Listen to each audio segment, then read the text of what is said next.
मेरे मना करने के बावजूद शहजादी ने यह काम जारी रखा। सिपाहियों, शहजादी के कमरे की तलाशी लो और जो मिलता है लेकर आओ। सिपाहियों ने कमरे की हर चीज छान मारी मगर कुछ न मिला। सिर्फ शहजादी की डायरी मिली जिस पर वो नुस्खे लिखा करती थी।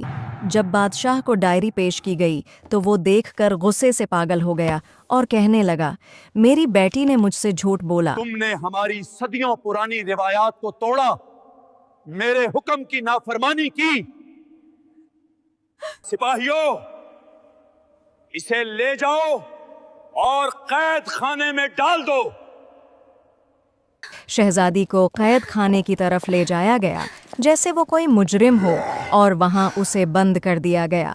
हकीम बख्श बेचारा शहजादी के पास आया, उसे तसल्ली दी और कहा, तुमने बातिल की बजाय हक का साथ दिया।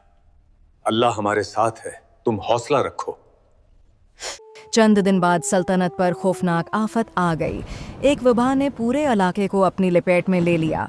लोग बुखार, अल्टी और बेहोशी का शिकार हो गए। उसे काला बुखार कहा गया।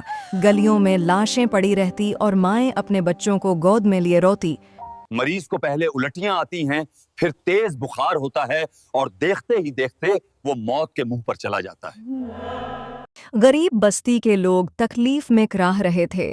मुकार वजीर, जिसे दवा बनाने का इल्म भी न था, इलाज करता रहा मगर सब बेअसर रहा। आखिरकार वबा महल तक जा पहुंची। बादशाह का बड़ा बेटा शहजादा हसनीन भी इस खतरनाक बीमारी में मुब्तला हो गया। बीमारी बढ़ती गई और शहजादे का जिस्म नैला पड़ने लगा। चालाक वजीर ने कई दवाएं और टूटके आजमाए मगर शहजादे की हालत शदीद होती चली गई।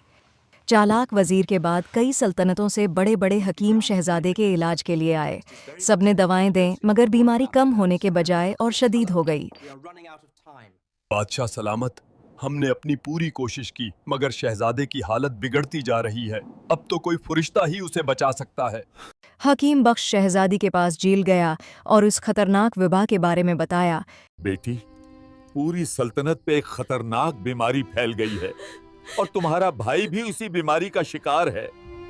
शहजादी बादशाह के पास गई और कहा, आबा जान, मुझे पता है आप मुझसे नाराज हैं।